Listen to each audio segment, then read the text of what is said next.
The smile was the thing that got me. Not the words, not the folder sitting on the table between us with my name on the tab, not even the fact that my skip level, the man who had never once attended our team's sprint reviews, was suddenly in the room. It was the smile. My manager had this particular smile he used when he'd already made up his mind about something and was waiting for you to catch up, like he was watching a slow train and already knew where it was going to stop. I'd seen that smile before. Once, when he told Priya her communication style wasn't landing with leadership. Once, when he explained to the guy in infrastructure that his approach was too in the weeds. Both of them were gone within 3 months, so when he aimed it at me, I knew. "We've been thinking a lot about the direction of the team," he started, adjusting his coffee cup a quarter inch to the left, "and where we need people to grow." I nodded. I had been the lead data engineer on the platform for 4.5 years. I had built the ingestion pipeline from scratch. I had designed the fallback routing. I had written the documentation that the new hires were still using. I had, on 3 separate occasions, gotten calls on a Sunday morning because something was breaking, and I was the only one who knew where the bodies were buried. "We need people who can think more strategically," he continued. "At the 30,000-foot level, and honestly, we feel like your strengths are very execution-focused." My skip level nodded along like a bobblehead on a dashboard. Execution-focused. That was the phrase. 4.5 years of keeping a multi-million-dollar data infrastructure running, and the best they had was execution-focused. "We think this is a good opportunity for both sides to transition," my manager said. There it was. "I want to tell you," I said, "something devastating, something sharp and perfectly timed that they'd replay in their heads for years." But I didn't. I said, "Okay, I understand." I shook their hands. I went back to my desk, sat down, and stared at my monitor for about 45 seconds. Then I opened a blank document and started making a list. My name is Tessa, and I had been doing this work long enough to understand something that a lot of people in my position don't figure out until it's too late. When you build something from the ground up, and you build it alone, and you build it well, it belongs to you in ways that no employment agreement can fully undo. I'm not saying I planned any of this from the beginning. I want to be clear about that. When I first took the job at the company, I'll call them Vantral because that's close enough and their lawyers don't need to find this, I was genuinely excited. It was a Series B company doing logistics optimization, which sounds boring until you understand that they were moving about $300 million in freight coordination annually through a platform that, when I arrived, was held together with duct tape, good intentions, and a cron job that nobody had touched since 2019. I rewrote the cron job in my second week. By month 4, I had redesigned the ingestion layer. By the end of year 1, I had built what we internally called the relay, a data routing system that sat between our raw inputs and our analytics layer and made sure that when upstream vendors sent us garbage, and they always sent us garbage, the platform didn't fall over. The relay was mine. Not in an official, signed-in triplicate sense, just in the way that a painting belongs to the person who stayed up 3 nights thinking about it and then spent 6 months executing it. Here is the part that matters, legally and practically. Before I had finished the relay, I had a conversation with HR about intellectual property. Standard stuff when you're joining. And there was a clause. I still have the screenshot, still have the email I sent to myself the morning I noticed it, that specified that any work developed primarily on personal equipment outside of company hours, using non-company resources, remained the property of the developer. I had built the relay's core logic on my own laptop, on evenings and weekends, because I was excited, because I cared, because nobody had told me to slow down. I highlighted that clause in yellow. I screenshot it. I emailed it to myself with the subject line "for later." I didn't know what "for later" meant yet. But I had a feeling. My manager's name is not important. I'll call him my manager, because that's all he really was to me by the end. A title in an org chart. He had come in about 18 months before I left, and from the beginning, there was a particular dynamic between us that I recognized and couldn't do anything about. He was the kind of person who needed to be the smartest one in the room, and when he couldn't manage that, he found ways to make the room smaller.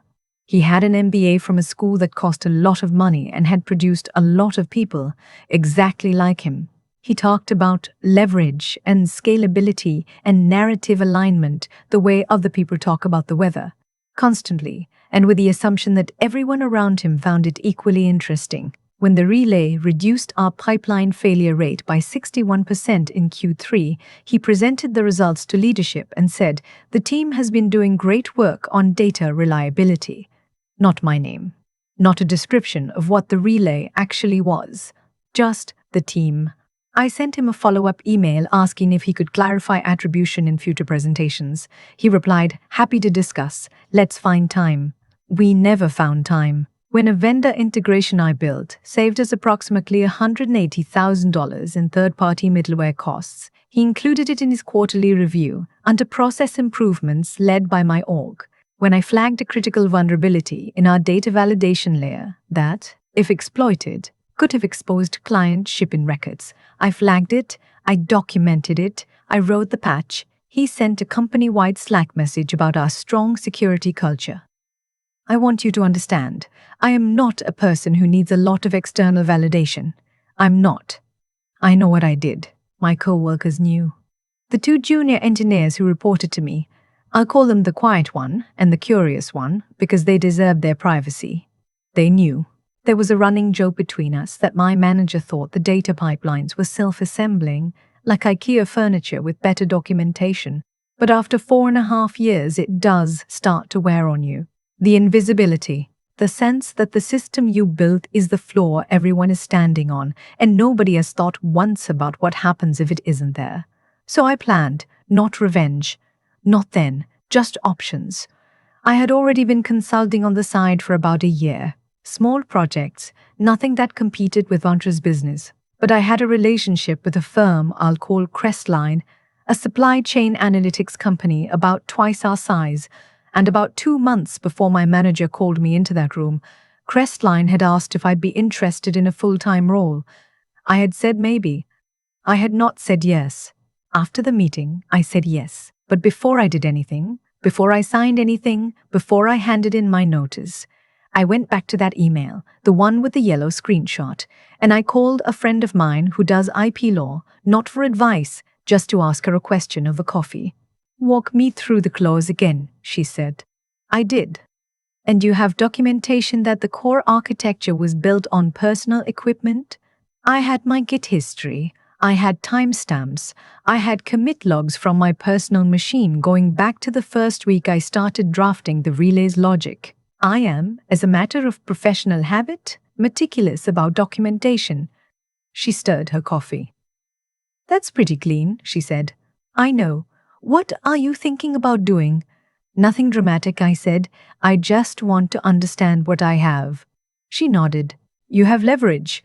I gave 3 weeks' notice instead of 2 because I am not a person who likes to leave messes, and because there was a part of me, the part that had spent 4.5 years genuinely caring about this infrastructure, that wanted to leave things in reasonable shape.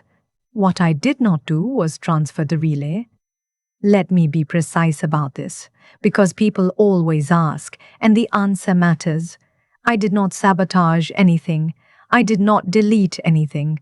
I did not introduce any errors or backdoors or ticking time codes. Everything Vantral owned, I handed over cleanly and completely. The documentation, the runbooks, the access credentials, the vendor contacts, but the relay's core routing logic, the part I had built on my own laptop, on my own time, in the months before anyone at Vantral had told me it needed to exist, that I did not include in the transfer, because it wasn't mine to transfer. It was mine to keep. I did this quietly. I did not announce it. I did not write a memo. I did not have a dramatic conversation with my manager where I explained what was happening. I just didn't include it. In my exit documentation, I noted that certain components of the pipeline architecture were built using proprietary development frameworks and might require licensing considerations. This was accurate. I worded it carefully. I cited the IP clause by section number. HR sent me a form asking me to clarify. I responded with the email from 2021, the one with the yellow screenshot, and my Git log timestamps. 3 days after my last day, I got a call from Vantral's CTO. I had never spoken directly to the CTO before. In 4.5 years, which tells you something about the layer of management that had been sitting between my work and the people it actually mattered to. He was not like my manager. He was direct, which I respected. He explained the situation quickly. The platform was experiencing significant routing failures. The team had identified the relay as the source, or rather, the absence of it, and they were struggling to reconstruct the logic because, as it turned out, my documentation of the replacement system I had built had been thorough. But the underlying architecture was more complex than the team had realized. He paused here, which told me he was choosing his next words carefully. "We'd like to discuss options for getting this resolved," he said. "Of course," I said. "I'm happy to discuss options." The first option he suggested was that I return as a consultant on an hourly basis, at a rate he named that was generous but not, in my assessment, reflective of the situation. "I appreciate that," I said. "But I think what makes more sense, given the nature of what we're talking about, is a licensing arrangement." Silence on his end, not hostile. Thinking, "Walk me through what you mean." So I did. I explained that the core routing logic of the relay was my intellectual property, developed on personal equipment, on personal time, under a clause that both parties had signed. I explained that I was happy to license it to Vantril for continued use. I explained that this would be cleaner for both sides than a consulting engagement, predictable, documented, legally sound.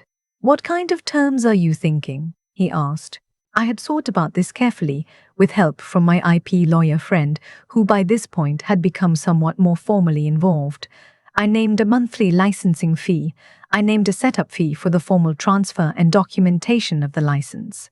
I named an optional support retainer billed monthly for ongoing maintenance and updates. The monthly fee was just under $8,000. The setup fee was $12,000. The support retainer was $12,000 a month. More silence. "That's," he started. "Reasonable," I said, "given what the system does and what rebuilding it from scratch would cost you, both in time and in the pipeline failures you're currently experiencing." He came back 3 days later and said they'd accept the licensing fee and the setup, and wanted to discuss the retainer terms. We went back and forth once more.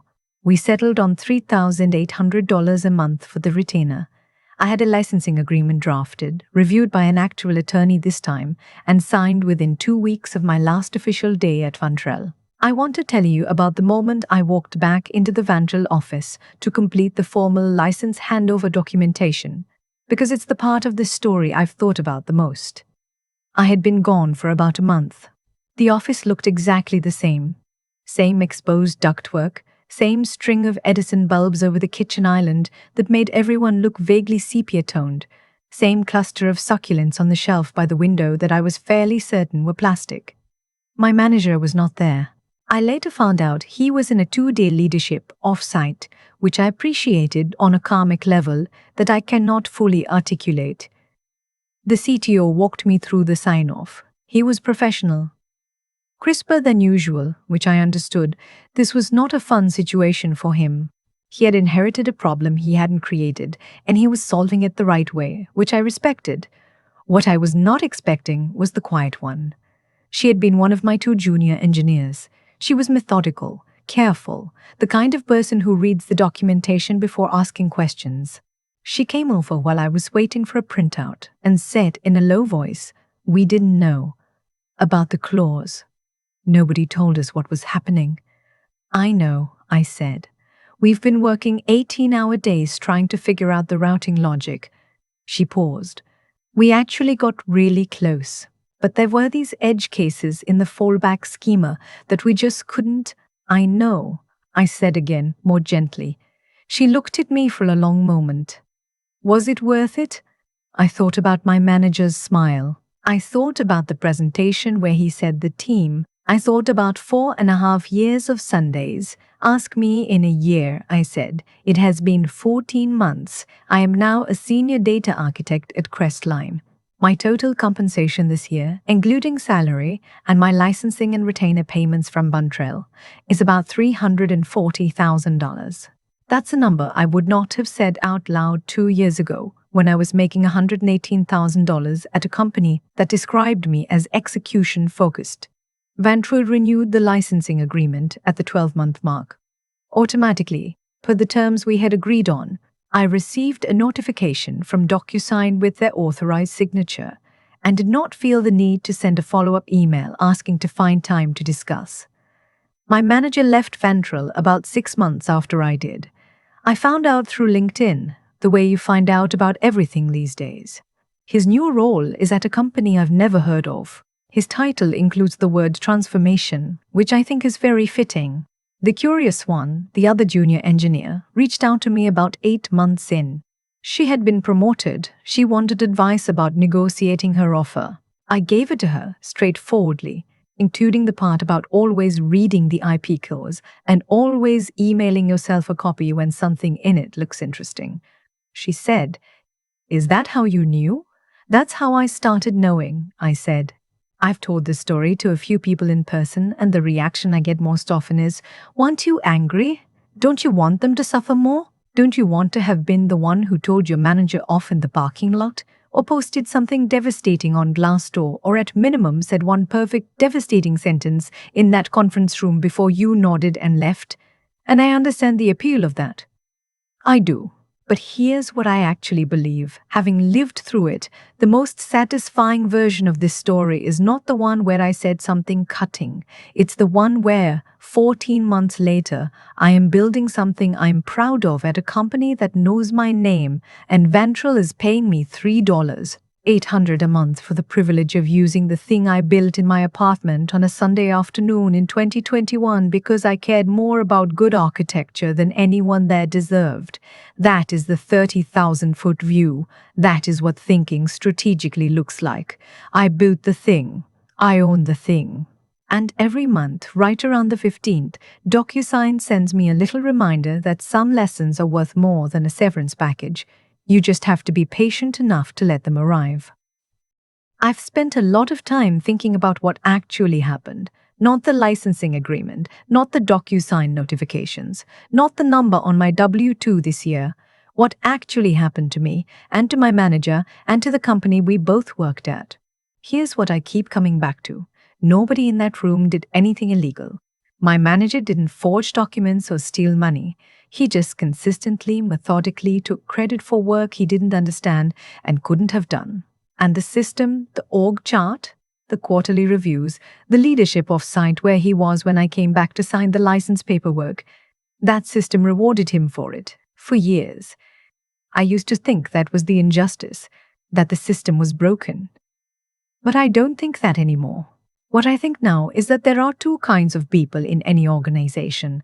There are people who understand how things actually work, the pipes, the logic, the edge cases, the 2 a.m. fixes nobody sees, and there are people who are very good at talking about how things work. Both can advance, both can make good money, but only one of them builds something that has value when they walk out the door.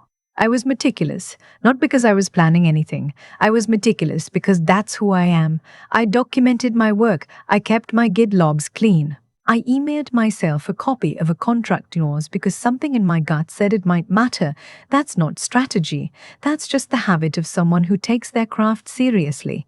And when the moment came, when my manager sat across from me with that smile and told me I wasn't thinking at the 30,000-foot level, everything I had built with that seriousness was still there. Time-stamped, documented, mine.